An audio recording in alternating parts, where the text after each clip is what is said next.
She didn't raise her voice. She didn't threaten him. She smiled and slowly reached into her purse.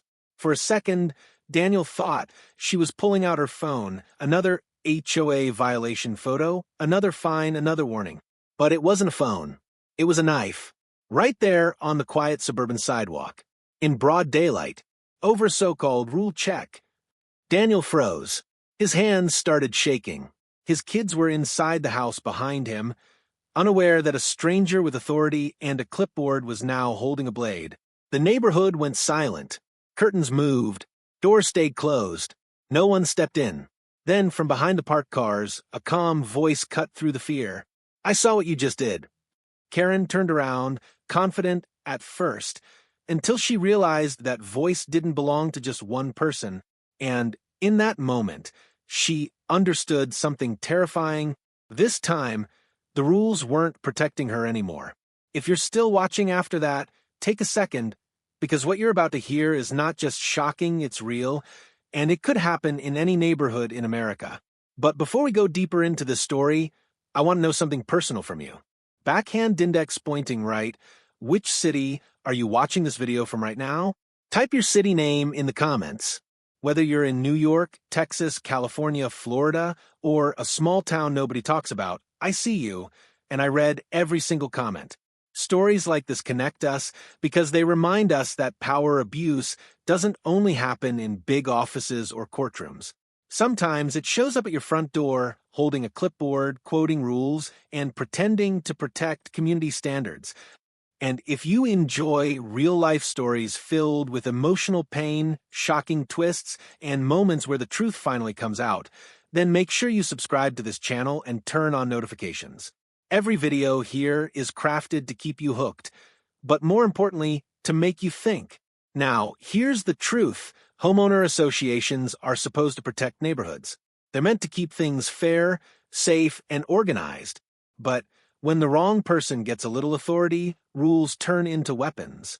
Fear replaces peace, and silence becomes survival. In today's story, one HOA rule check spiraled into something nobody expected. A moment so disturbing that it would expose years of hidden abuse, emotional trauma, and a terrifying misuse of power. And the most shocking part? It wasn't the knife. It was the ordinary people who finally decided they'd had enough. Now sit back, stay with me, and let's start the story from the exact moment everything went wrong. From the outside, Maple Grove Estates looked like the American dream done right. Tree-lined streets curved gently through rows of identical two-story homes. Lawns were trimmed with almost military precision, green and flawless. White mailboxes stood straight like soldiers. Every driveway was clean, every fence freshly painted. On weekends, American flags waved softly as families grilled in their backyards. Kids rode bikes in circles, and everything felt safe. That's why people moved here. Maple Grove promised peace, order, and stability. No loud neighbors. No abandoned cars. No chaos. The HOA brochure called it a community built on respect. But what the brochure didn't say was this. Respect in Maple Grove wasn't mutual. It was enforced, and at the center of that enforcement stood Karen Whitmore. Karen had lived in Maple Grove longer than almost anyone. She knew every rule, every amendment, every loophole. She wasn't just part of the HOA board, she was the HOA in most people's minds. Residents joked about her at first. HOA Karen. They called her behind closed doors. She walked the neighborhood every morning with a clipboard tucked under her arm, her phone always in hand. She smiled often, but it never reached her eyes. That smile was usually followed by an email, a warning letter, or a fine. Trash bins left out 15 minutes past pickup time? Violation. A basketball hoops slightly over the driveway line? Violation. Holiday decorations not removed fast enough? Violation. At first, people complied. They didn't want trouble. They believed rules were rules. But slowly something changed. Karen stopped enforcing rules equally. Some homes never seemed to get notices. Others were constantly targeted. Families noticed patterns but didn't say anything out loud. Complaints went unanswered. HOA meetings became uncomfortable, quiet affairs where Karen spoke most and everyone else nodded. Fear doesn't always arrive loudly. Sometimes it slips in wearing authority. One neighbor, an elderly woman named Margaret, once questioned a fine. Karen's response was cold and sharp. "If you don't like how things are run here, maybe this community isn't for you." After that, Margaret stopped speaking up. So did most people. Maple Grove remained perfect on the outside, but inside, tension lived behind closed doors. Residents checked their mailboxes with anxiety. Some stopped inviting guests over. Others avoided their front yards altogether. And then there was Daniel Reyes. Daniel moved into Maple Grove 5 years earlier with his wife, Sophia. They loved the neighborhood. They believed they'd finally found somewhere stable to raise their children. Daniel worked long hours as a mechanic. Sophia volunteered at the local school. They weren't flashy people, just quiet, kind, and private. Then Sophia got sick. Cancer doesn't care about perfect neighborhoods. Within a year, she was gone. Daniel didn't move away. He couldn't. The house held memories. The kids needed familiarity. Maple Grove became less of a dream and more of a place they survived. Daniel followed the rules. All of them. He didn't want attention. He didn't want conflict. He wanted to grieve in peace. But grief doesn't always fit HOA guidelines. On Daniel's front porch sat a small memorial, a framed photo of Sophia, fresh flowers, a candle, nothing loud, nothing offensive, just a quiet reminder of love and loss. Most neighbors understood. Karen didn't. She drove past that house multiple times a week. She noticed the memorial every single time, and every time something tightened inside her. To Karen, rules were more important than context, more important than pain, more important than humanity. And in her mind, Daniel's porch wasn't a place of mourning. It was a violation. Still, she waited. Karen always waited before she struck. She liked to build a case. She liked control. Meanwhile, Daniel was unraveling. Single parenting wasn't easy. Nights were long. Bills piled up. His kids asked questions he didn't know how to answer. The porch memorial was as much for him as it was for them, a place to pause, breathe, remember. He didn't know Karen had been watching. He didn't know she had already taken photos. He didn't know that on one quiet Saturday morning, she would decide it was time to handle the situation personally. Maple Grove woke up that day like any other. Birds chirped. Sprinklers clicked on. The neighborhood looked peaceful. But beneath that calm surface, something dangerous was already moving. Fueled by authority, entitlement, and a belief that rules mattered more than people. And by the end of that morning, Maple Grove would no longer be the same. Because when power goes unchecked long enough, it doesn't just enforce rules. It escalates, and it always chooses the moment when you least expect it. Saturday mornings in Maple Grove were usually quiet. No rushing, no shouting, just the low hum of lawn mowers starting up, the distant bark of a dog, the soft rhythm of sprinklers clicking on and off. It was the kind of morning that made people believe nothing bad could happen there. Daniel Reyes was standing on his front porch when Karen Whitmore appeared at the end of a sidewalk. He didn't hear her car. He didn't hear footsteps. He just looked up and she was there, clipboard tucked tightly under her arm, phone already in her hand, that familiar smile fixed on her face. "Good morning, Daniel," she said, overly sweet.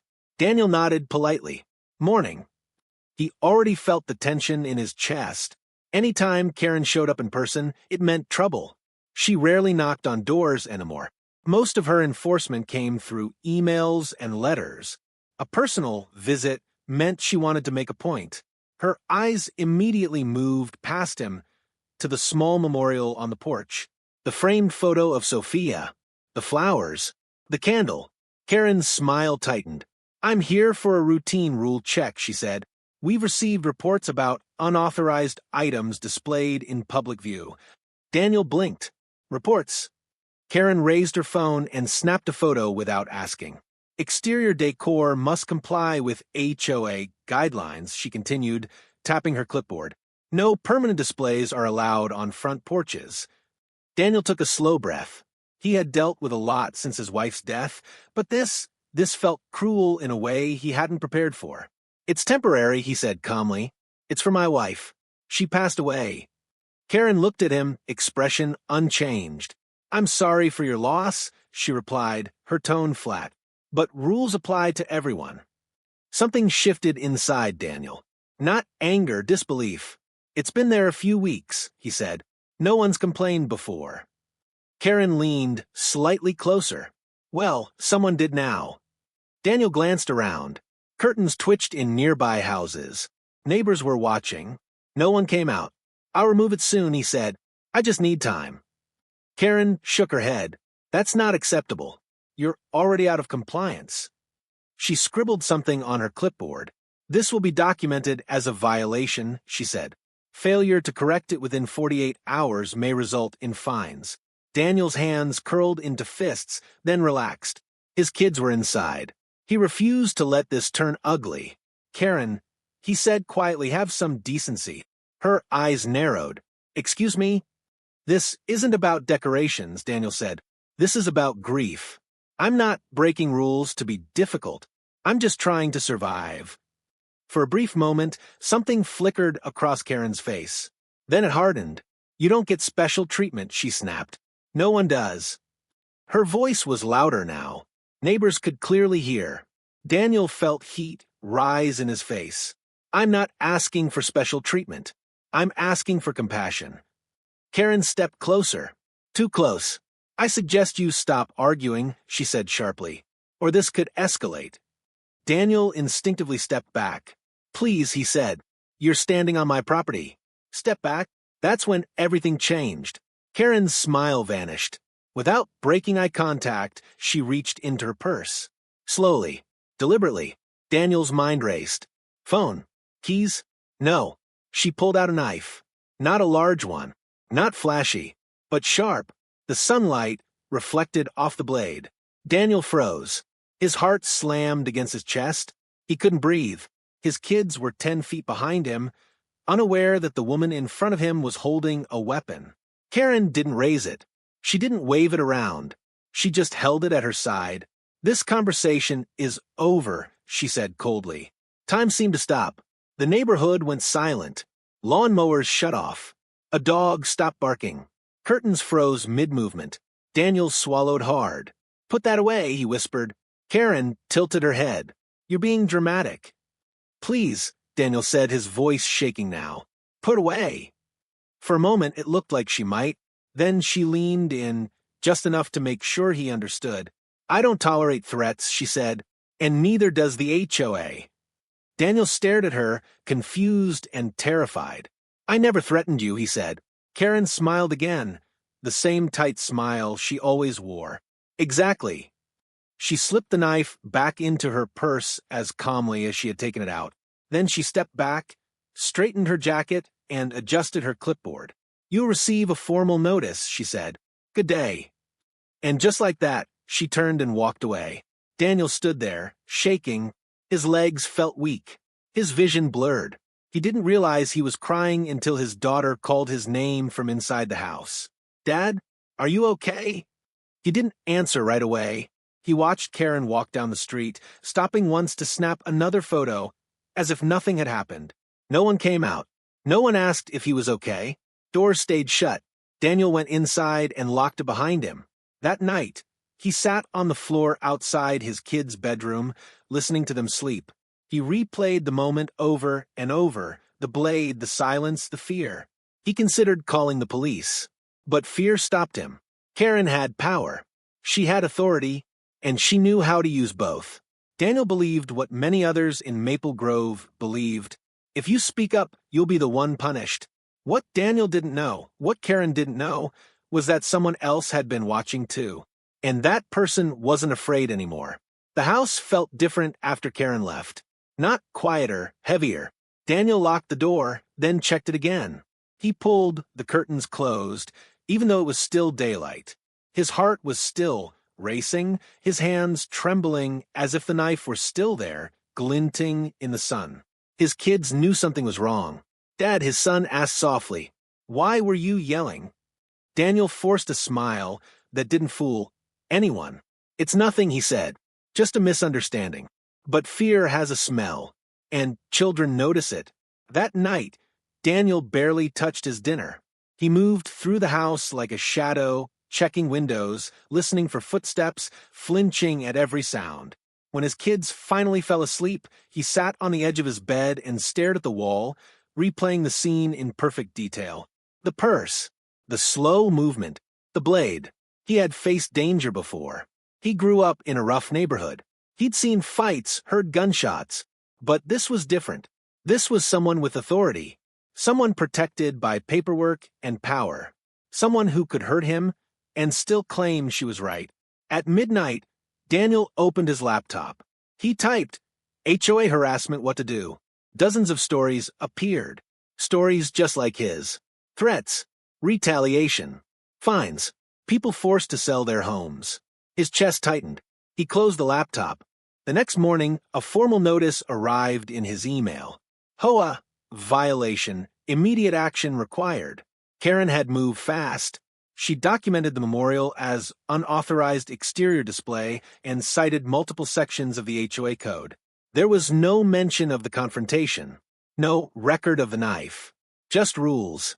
Clean, official, cold. Daniel stared at the screen, his hands shaking again. This is how she wins, he thought. Over the next few days, Daniel noticed things. A car slowed down in front of his house. Someone walking their dog paused a little too long. Karen drove by twice in one afternoon. Maybe it was paranoia, or maybe it wasn't.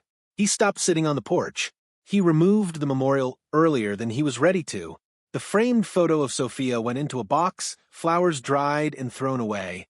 His kids cried when they saw it gone. "Why do we have to take it down?" his daughter asked. Daniel didn't know how to explain fear to a child. "It's complicated," he said. The house felt emptier without it.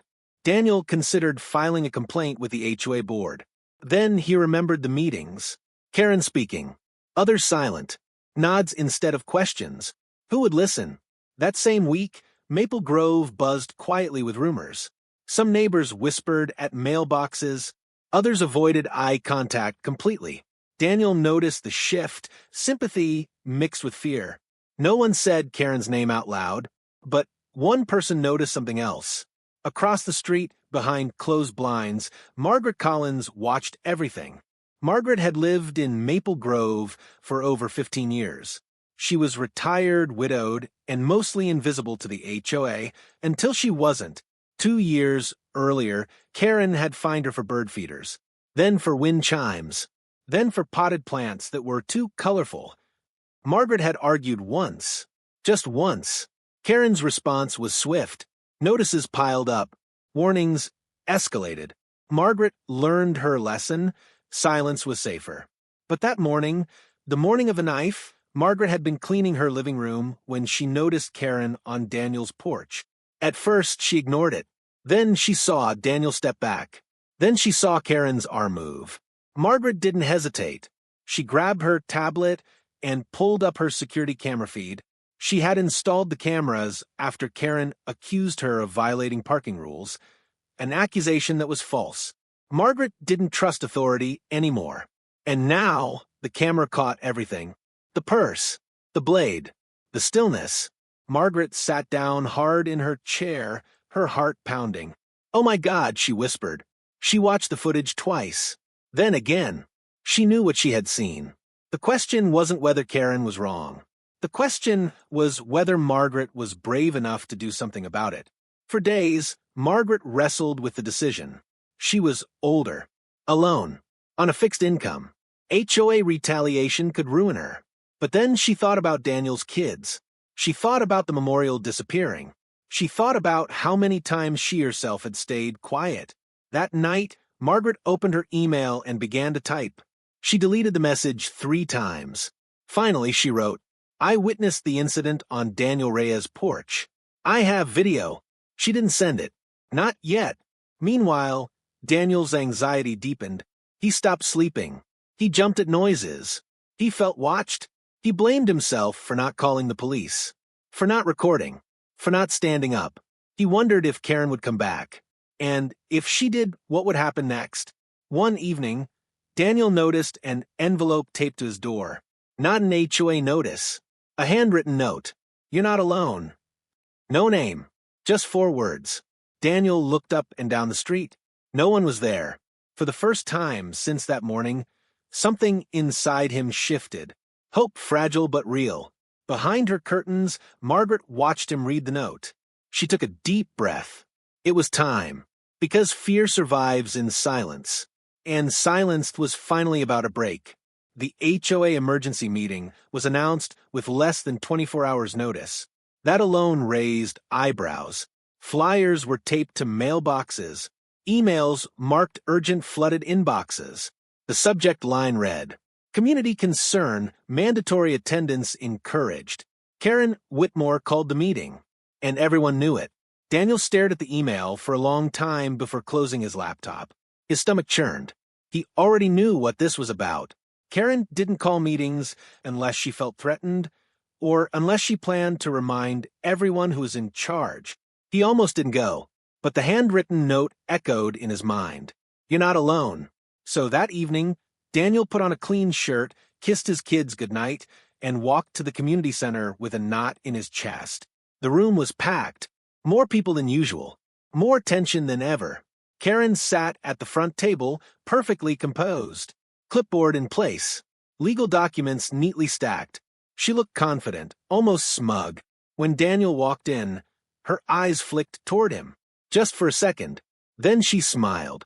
The meeting began like any other. Budget updates. Landscaping complaints. Parking reminders. Karen's voice was steady, controlled, professional. Then she cleared her throat. "There has been an incident," she said, folding her hands. "False accusations have been made against a board member." A murmur rippled through the room. Daniel's heart pounded. Karen continued, "We take integrity very seriously here at Maple Grove, and I want to make something very clear. Harassment of HOA officials will not be tolerated." Her eyes locked on Daniel. "I expect cooperation from all residents," she said, "especially those who struggle with compliance." The implication was obvious. Daniel felt his face burn. He stood up, his legs shaking. "I didn't harass anyone," he said quietly. "I was threatened." Gasps filled the room. Karen laughed softly. "This is exactly what I mean. Emotional outbursts, misinterpretations." Daniel swallowed. "You pulled a knife." The room went dead silent. Karen leaned back in her chair. "That is a lie." Her voice was calm, certain. Daniel's hands trembled. He felt the old fear creeping back. He was alone. He always had been. Or so he thought. A chair scraped against the floor. Someone stood up. Actually, a woman's voice said, steady and clear, "It's not a lie." All eyes turned. Margaret Collins stood near the back of the room. She was small, gray-haired, unassuming, the kind of person Karen never worried about. "I witnessed the entire incident," Margaret said, "and I recorded it." The room erupted. Karen's smile vanished. "You're mistaken," Karen snapped. "Sit down." Margaret didn't move. "I have video footage from my security camera," she continued. "It clearly shows you pulling a knife during a confrontation." Karen's face went pale. "That footage is illegal," she said sharply. "You can't." "It's on my property," Margaret replied calmly. "And I've already provided a copy to my attorney." A stunned silence followed. Then something unexpected happened. Another resident stood. "So did I," a man said. "I didn't see the knife, but I heard everything."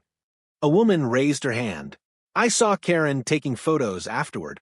Another voice, "She's threatened me before." One by one, people stood up. Stories poured out. Harassment, selective enforcement, intimidation. Years of fear spilled into the open. Karen's authority cracked in real time. She tried to interrupt. She tried to regain control. But the room had changed. The power had shifted. Daniel sat down, overwhelmed. Tears filled his eyes, not from fear, but from relief. Margaret turned to him and nodded. "You're not alone," she whispered. The meeting adjourned early. The HOA's legal counsel was called that night. By morning, the police had the footage. Karen was suspended from her position, pending investigation. For the first time in years, Maple Grove slept without fear. But justice wasn't finished yet. Not even close. The footage changed everything. Once it existed, once it was undeniable, Karen Whitmore could no longer control the narrative. The same system she had used for years to intimidate others, documentation, procedure, official channels, now turned against her. The police arrived at Maple Grove Estates the next morning. Not quietly, not discreetly. 2 patrol cars pulled up outside the HOA office just as residents were leaving for work. People slowed their cars. Curtains moved again, but this time, not out of fear. Out of disbelief. Karen was inside when the officers arrived. She came out 20 minutes later, stiff-backed, sunglasses on, jaw clenched. She spoke loudly, insisting there had been a misunderstanding, that the situation had been exaggerated, that she felt threatened. But the officers had already seen the video. They had watched the moment her hand disappeared into her purse. The pause, the blade catching the light. They had watched Daniel freeze. Intent mattered, and intent was clear. Karen was not arrested on the spot, but she was formally cited. A report was filed, an investigation opened, and just like that, her power evaporated. The HOA board convened an emergency session without her. For the first time in years, Karen wasn't in the room. The remaining board members looked uncomfortable. Guilty. Some avoided eye contact. They had known. Maybe not about the knife, but about everything else. Margaret was invited to speak. So was Daniel. The meeting was different now. No raised voice. No threats. No intimidation. Just truth. Margaret played the video again. On a large screen. In full view. No edits. No commentary. Just reality. When the footage ended, no one spoke for a long moment. Then one board member cleared his throat. "This behavior is unacceptable," he said quietly. Another added, "We failed our community." Karen was officially removed from the HOA board that day. But the story didn't stop there. Once the news spread, more residents came forward. Emails poured in. Screenshots. Voicemails. Old notices with handwritten notes. A pattern emerged. Karen had targeted people she thought were weak. Elderly residents. Single parents. Families who didn't fit her vision of the neighborhood. The HOA's attorney recommended a full audit. What they found was worse than anyone expected. Improper fines. Selective enforcement. Threatening language. Karen hadn't just abused power. She had institutionalized it. The board voted unanimously to dissolve and rebuild the HOA leadership structure. New bylaws were drafted. Oversight measures implemented. Transparency became mandatory. Karen tried to fight back. She sent letters accusing the HOA of discrimination. She threatened lawsuits. She claimed emotional distress. But the community no longer feared her. Daniel filed a restraining order. It was granted. Karen was ordered to stay away from him and his children. When she received the notice, witnesses said she laughed. 2 days later, she moved out. Her house went up for sale, quietly. No sign, no farewell. Just another perfect home, suddenly empty. Life in Maple Grove slowly changed. People talked again. Kids played in front yards without parents watching nervously. Porch lights stayed on at night. Daniel rebuilt the memorial. This time, neighbors helped. Flowers appeared. Cards. Candles. No one complained. Margaret smiled every time she passed by. Justice didn't come fast. But when it came, it stayed. And Karen? She lost the one thing she valued most. Control. But the story wasn't just about her fall. It was about what rose in her place. Courage. Community. And a truth no HOA rule could ever suppress. The footage changed everything. Once it existed, once it was undeniable, Karen Whitmore could no longer control the story. For years, she had weaponized paperwork, rules, and proper channels to intimidate neighbors into silence. Now, that same system was turning on her. The police arrived at Maple Grove Estates early the next morning. 2 patrol cars pulled up near the HOA office just as residents were leaving for work. People slowed down. Some stopped completely. Curtains moved again, but this time not out of fear. Out of shock. Karen was inside when the officers arrived. She came out nearly half an hour later, sunglasses on, posture stiff, jaw clenched so tight it looked painful. She spoke loudly, gesturing with her hands, repeating the same phrase over and over. "This is a misunderstanding." But the officers had already seen the video. They had watched her reach into her purse. They had seen the pause. They had seen the blade. And they had seen Daniel step back. Intent mattered, and intent was clear. Karen wasn't arrested on the spot, but she was formally cited. A police report was filed. An investigation was opened. And just like that, the woman who once ruled Maple Grove with fear was just another resident under scrutiny. Within hours, the HOA board called an emergency meeting without Karen. That alone felt surreal. For the first time in years, she wasn't sitting at the front table. Her chair remained empty, and no one rushed to fill it. The remaining board members looked uncomfortable. Some looked ashamed. They had known, maybe not about the knife, but about the intimidation, the selective enforcement, the way certain residents were always out of compliance. They had looked away. Now they couldn't. Margaret was invited to speak first. She walked to the front slowly, tablet in hand. Her voice didn't shake when she explained what she had witnessed. She didn't exaggerate. She didn't add emotion. She simply told the truth. Then she played the video on a large screen. No edits. No commentary. The room watched in silence as Karen pulled out the knife. When the footage ended, no one spoke for a long moment. Finally, one board member whispered, "We failed our community." Another said, "This should have been stopped years ago." Karen Whitmore was officially removed from the HOA board that same night. But the damage she'd caused didn't disappear with her title. Once word spread, residents began coming forward in waves. Emails poured in. Screenshots of threatening messages, old violation notices with handwritten notes in the margins, voicemails that were never meant to be saved, but were. A pattern emerged. Karen didn't target everyone. She targeted the people she believed wouldn't fight back. Elderly residents, single parents, families grieving loss, people who stood out. The HOA's attorney recommended a full audit.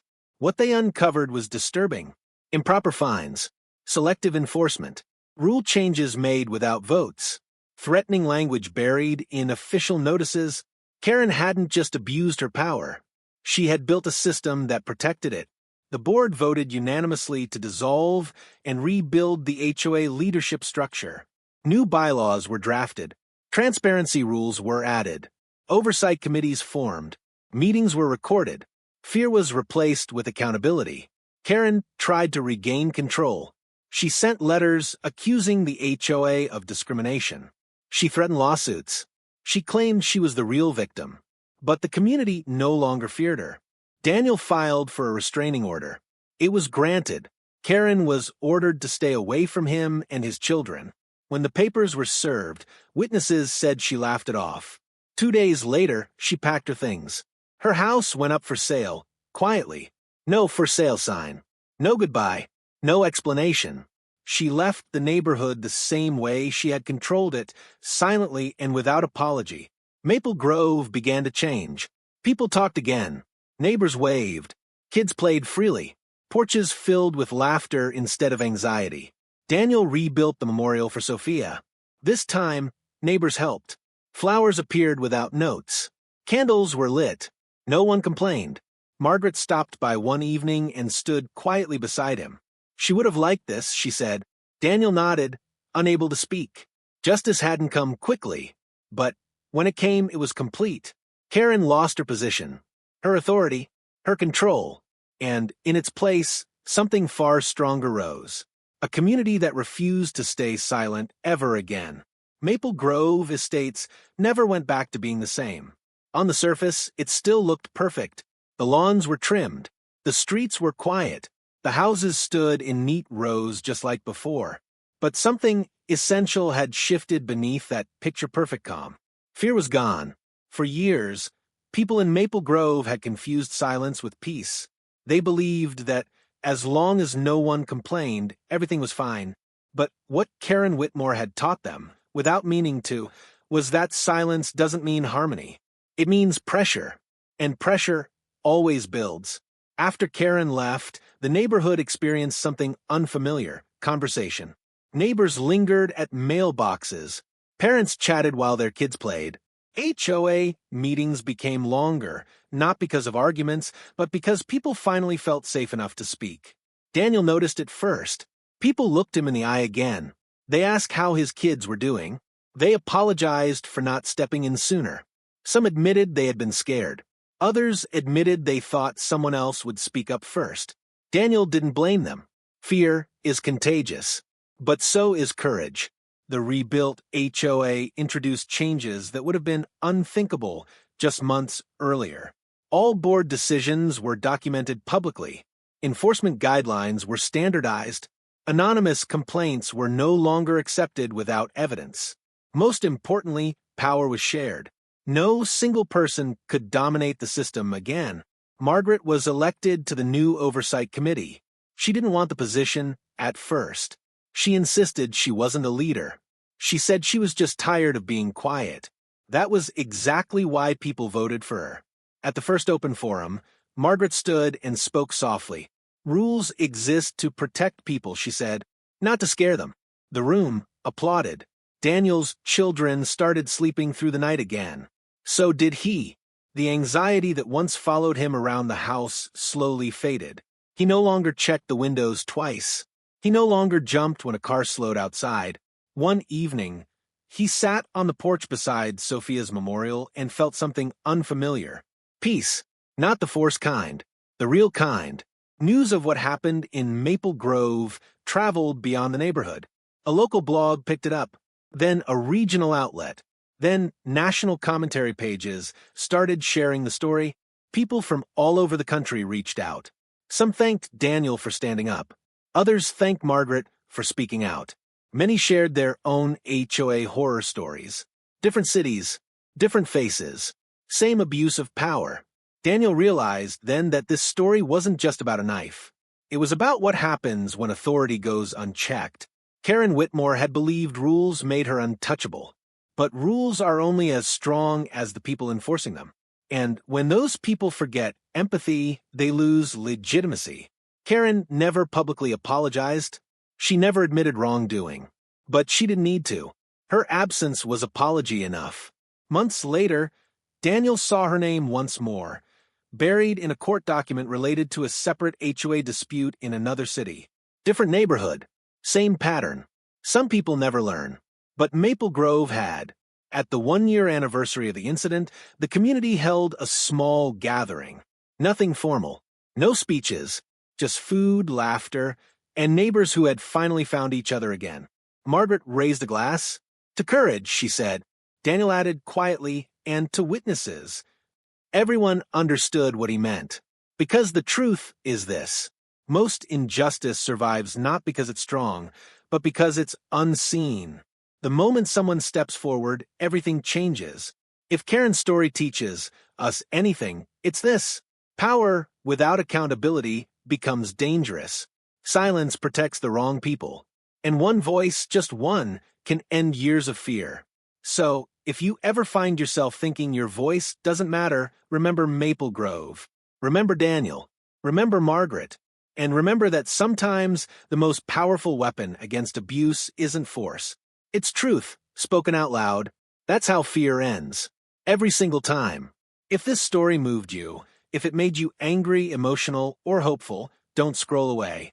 Backhand index pointing right, hit the like button so this story reaches more people who might be living in silence right now. Backhand index pointing right, subscribe to the channel. If you believe real stories like this deserve to be told, stories about courage, justice, and ordinary people standing up to abuse of power.